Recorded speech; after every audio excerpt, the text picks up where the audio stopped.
Got to give a big thanks to Lit RPG Reads and Paul Bello, fine fellow, for sending over this fantastic article, Forging Conflict, creating wars and political upheaval in tabletop RPG. Good stuff.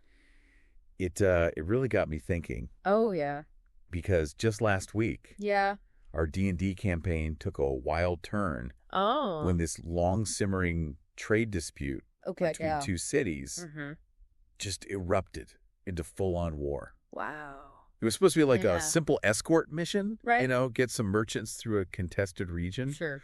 But all of a sudden, we were dodging flaming arrows. Oh, wow. And trying to calm down panicking refugees. Oh, my gosh. It's crazy. The best laid plans of adventurers often go astray. Totally. Especially when war drums start beating. Yeah.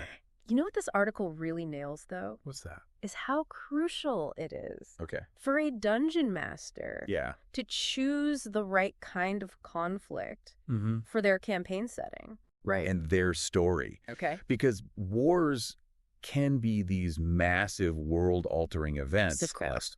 But they can also be these super localized skirmishes. Right. Same goes for political upheaval. Okay. It can range from subtle power shifts within a guild to full-blown revolutions that just topple empires. Yeah. I was looking at that conflict classification matrix. Oh, yeah. And at first, I thought it was going to be super dry. Right. But it's actually really useful for visualizing the scope and scale of the conflict. I see. It helps you figure out, is this a border dispute between two villages that you could settle with some clever diplomacy? Right. Or is it this generations-long blood feud between rival factions? Right. That's going to leave the entire kingdom in ruins. Yeah. And that choice right at the beginning, that's what sets the stage for so many storytelling possibilities. For sure.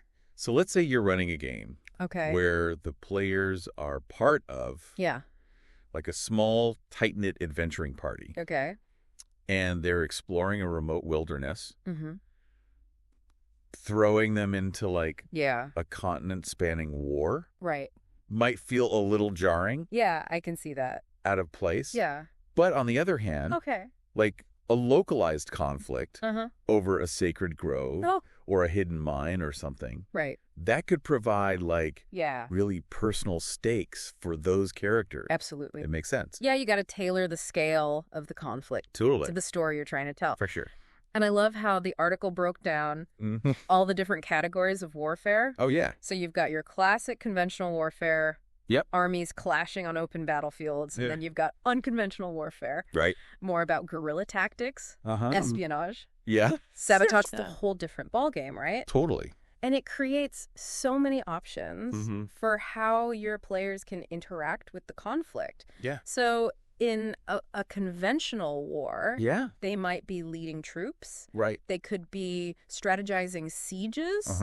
Maybe engaging in epic duels with enemy champions. Yeah. But in an unconventional war, they might be infiltrating enemy lines, gathering intelligence, or disrupting supply lines. Interesting. It really changes the feel of the campaign. For sure. And it's not just telling you what the different types of warfare are. Right. It's giving you frameworks and examples for how to actually implement them in your game. I see. It's like having a toolbox full of ideas and techniques that you can adapt to your own setting. It's a great resource. Totally. And speaking of tools, the article goes beyond just the military side of things. And it explores the political motivations and the power dynamics that drive conflict. You know, we're talking ambition. Yeah. Ideology. Right. The pursuit of power. Sure, all that juicy stuff. All those things that make characters and factions clash. Yeah, it dives deep into this idea of a political motivation framework. Okay. Which sounds super academic. Right. But it's actually a really helpful way to analyze how different groups use their power and influence to achieve their goals. It's about understanding their motivations. Right. You got to think about why a particular faction would go to war. Yeah. What they hope to gain. Totally. What methods they're willing to use. It adds so much depth. For sure. To the conflict. Because it's not just about who has the bigger army. Right. Or the sharper swords. Yeah. It's about understanding that complex web of motivations and alliances that drive these events. It's giving your players exactly a real sense of the political landscape that they're operating in. Exactly. It makes the antagonist so much more believable and compelling. Oh, for sure. Right. It's not just about some evil overlord trying to conquer the world for no reason. Exactly. It's about a cunning queen trying to secure her throne, or a rebellious faction fighting for their freedom, or a shadowy cabal, manipulating events from the shadows. It's about those motivations. Think of it like this. Okay. Every conflict is at its core a clash of competing interests. Right. And those interests aren't always black and white. For sure. So you might have like a merchant guild that's ostensibly on the side of the kingdom, but they're secretly profiting from the war. Oh, interesting. Or you could have a group of rebels who are fighting for a noble cause, but they're forced to make morally questionable decisions along the way. That's where things get really interesting for players. Right. Because suddenly it's not just about hacking and slashing your way through dungeons. It's about navigating this complex political landscape. Totally. Forging alliances. Making tough choices. Dealing with the consequences of their actions. It has a whole new dimension in the game. Absolutely. It's about creating those gray areas, those moral dilemmas that make your players really stop and think. About what they're doing and why. That's where the real role-playing happens. Exactly. When your players are invested in the story, the world, and the choices they have to make. And the article gives you the tools to make that happen. Exactly. I especially like the section on resources and territory, how the competition for land, raw materials, or even something as basic as water can be like the spark that ignites a conflict. History is full of examples. Oh, yeah, for sure. From ancient empires clashing over fertile farmland to modern nations vying for control of oil fields. Exactly. Resources have always been a major driver of conflict. And in a fantasy setting, you can get absolutely even more creative with it. Right? Imagine a war fought over a mystical artifact that grants immense power. Or a conflict sparked by the discovery of a new source of magical energy. The possibilities are endless. And by tying the conflict to something tangible and valuable, you create immediate stakes for your players. For sure. Suddenly, it's not just about abstract notions of good and evil.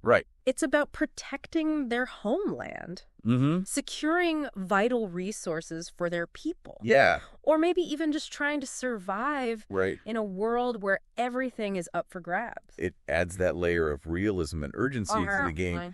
And the article even breaks down different resource conflict drivers like economic incentives, territorial expansion, and environmental factors. It makes you think about all the different ways that something as simple as access to a river or a mine could become the catalyst for a major war.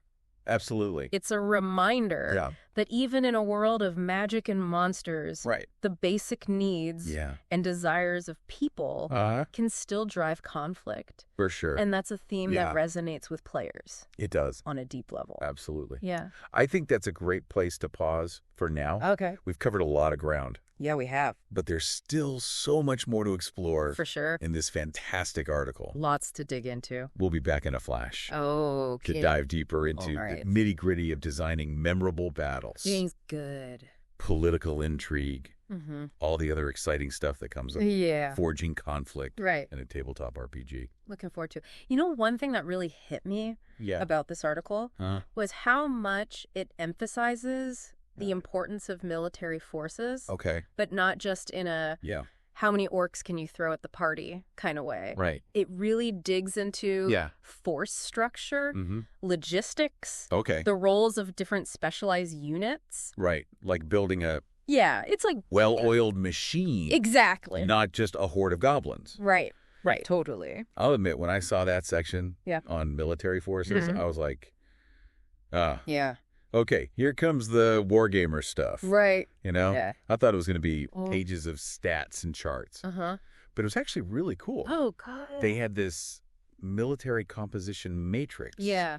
And yeah, okay, there were some charts, but it was all about how the different unit types, like infantry, cavalry, archers, all that stuff. Yeah, it's great. How they work together. That matrix is amazing. It is. For any dungeon master who wants to make battles feel more believable and tactical. If your players are just facing an army, that's just a blob of identical soldiers. It becomes a simple math problem. Right, just hack and slash. Yeah, exactly. But if they're up against a force with spearmen holding a line, cavalry flanking, archers raining down fire support. Oh, yeah, that's good. Suddenly there are choices to be made. It's not just about who has the most hit points. Exactly. Yeah. It becomes about understanding the strengths and weaknesses of each unit type. You got to use the terrain to your advantage. Totally. Exploit the enemy's weaknesses. It's a puzzle. It is. It's not just a dice rolling contest. It elevates combat. Exactly. Yeah. And when your players outsmart a well-designed force, that victory is going to feel so much more earned. Oh, yeah, for sure. Plus, think about the role-playing potential. Yeah. You know, if one of your players is like a grizzled veteran, they could be advising the party on how to counter certain formations. Oh, that's cool. Or maybe a rogue could use their knowledge of logistics to sabotage the supply lines. Yeah. So many possibilities. It opens things up. Right. Yeah. It's not just charge in and hope for the best. Right, exactly. Speaking of those big battles, though. Okay, yeah. The article talks about how battles need lasting consequences. Right. Both for the world and the characters. It's easy to fall into the trap. Oh, yeah. Of treating battles as isolated events. You know? Yeah. Heroes win. Right.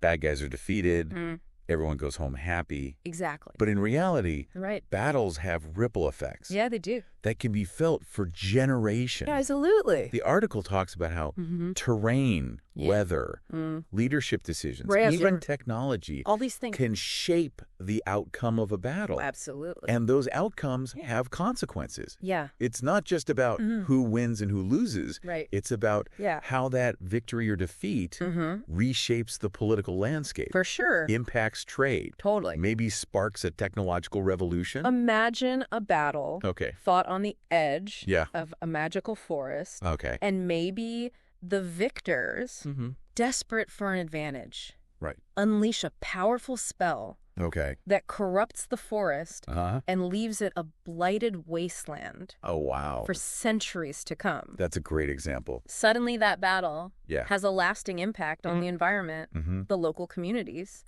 even the magical energies of the world. It's not just an abstract concept. Exactly. It's a tangible change that the players can see and interact with. And it makes them think twice about their actions. Yeah, for sure. Knowing that their choices in battle can have far-reaching consequences. And speaking of choices. The article also doesn't shy away from the messy world of political intrigue and covert operations.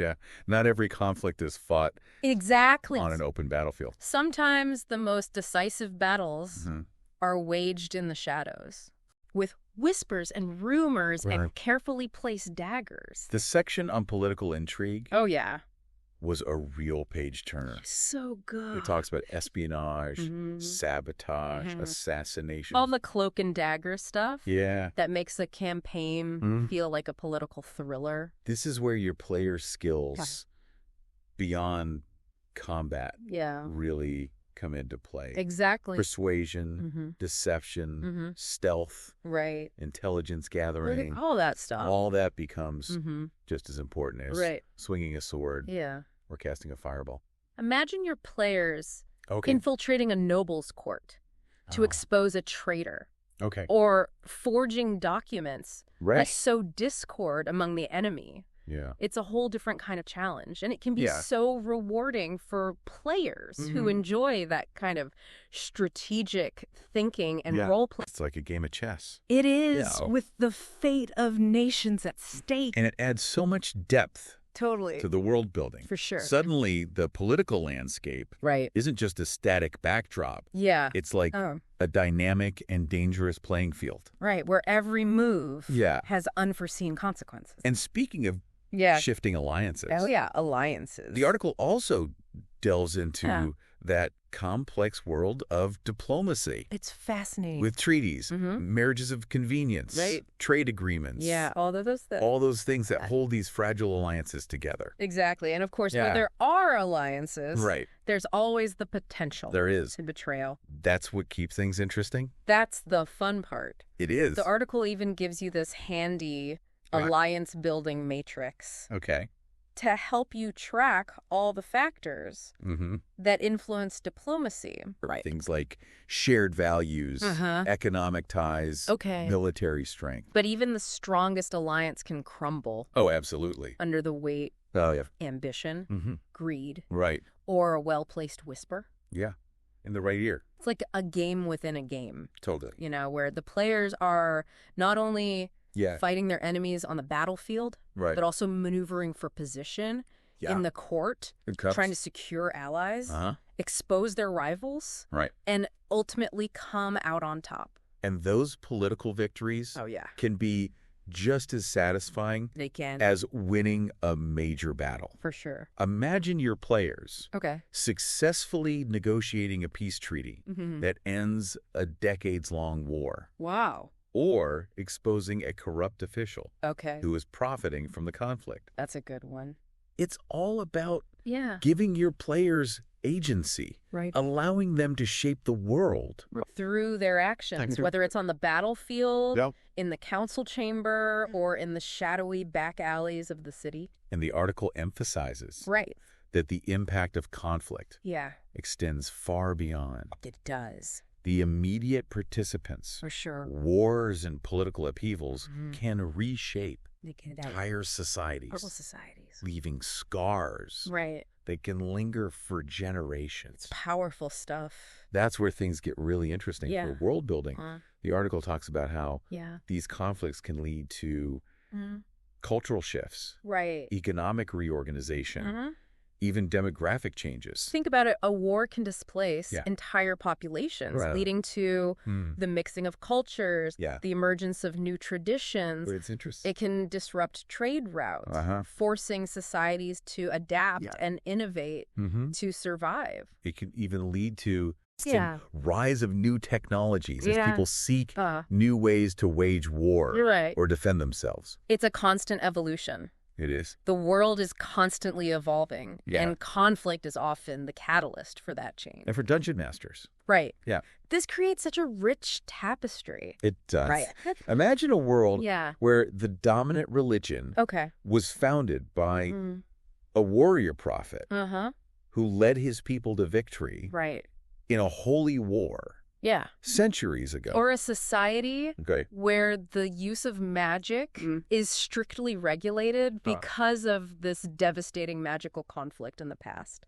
Those historical echoes add so much depth and nuance to your world, making it feel like a place with a real past. A real past. A present shaped by that past. Yeah. And a future that's still being written. It's world building that goes beyond.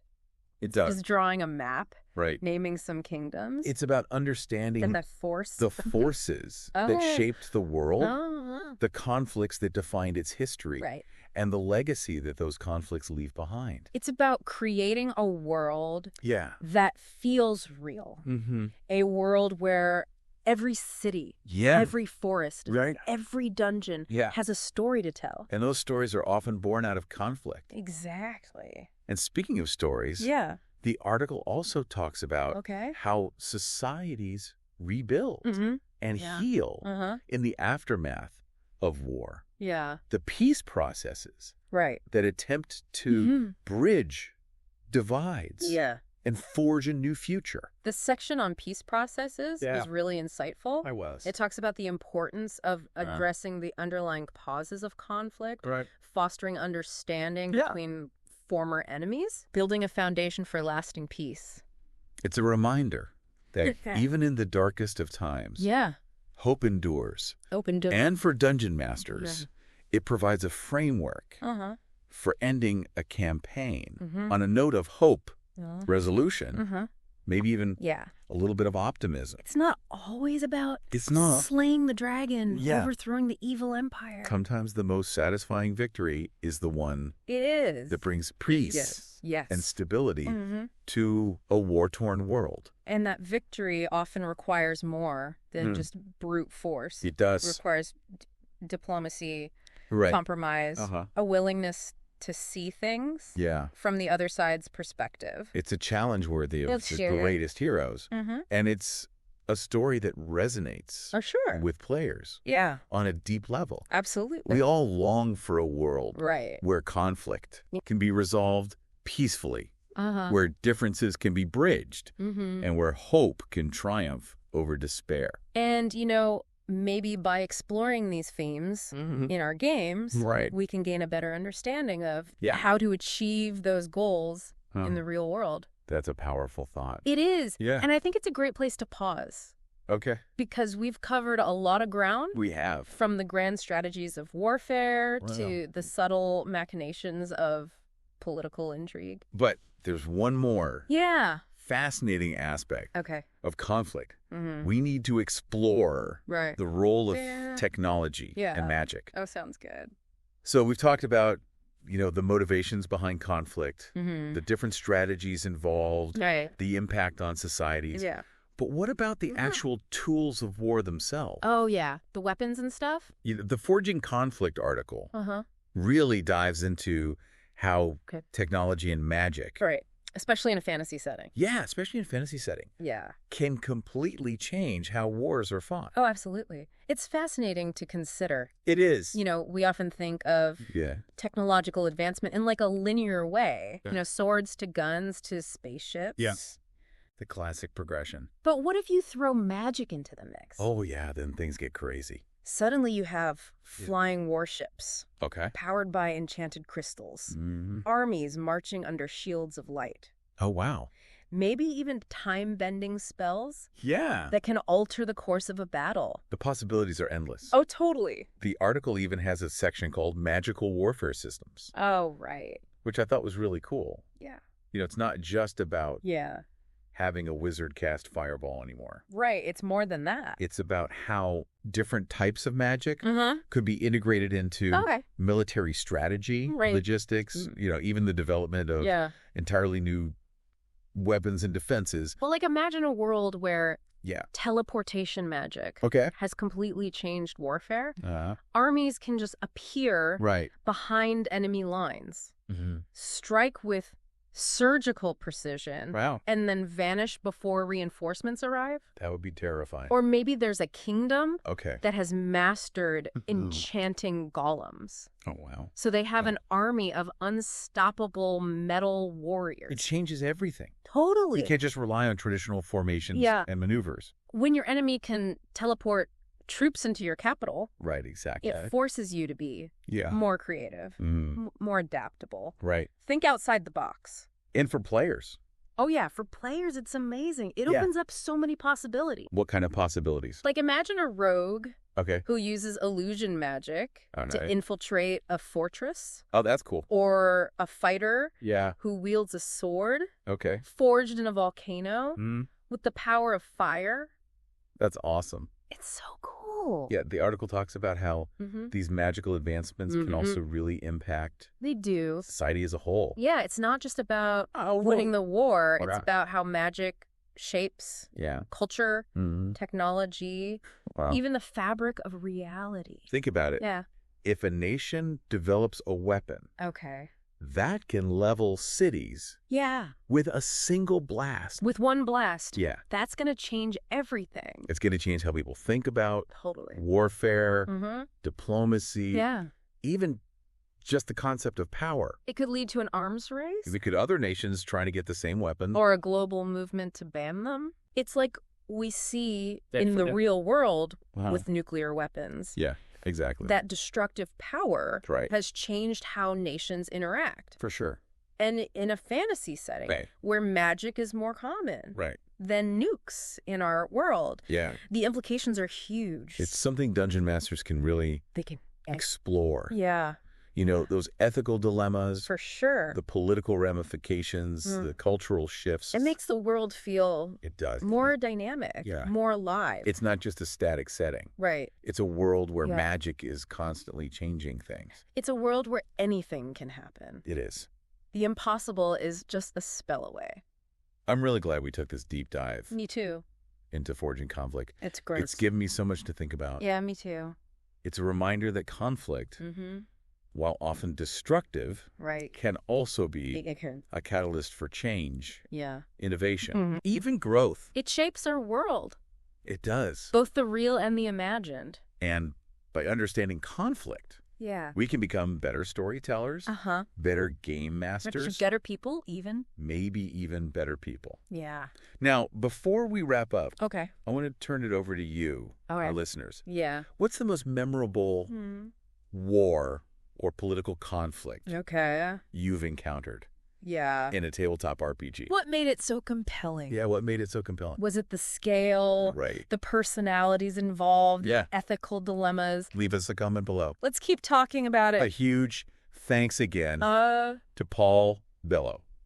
Fine fellow. Fine fellow. For sending us this thought-provoking article. Great stuff. It's been a real pleasure. Yeah, it has. Exploring these ideas with you. Likewise. And to all our listeners. Yeah. Thanks for joining us on this deep dive. Absolutely. Into Forging Conflict. Until next time. Until next time. Keep those dice rolling. Keep those dice rolling. And those imaginations firing. And those imaginations firing.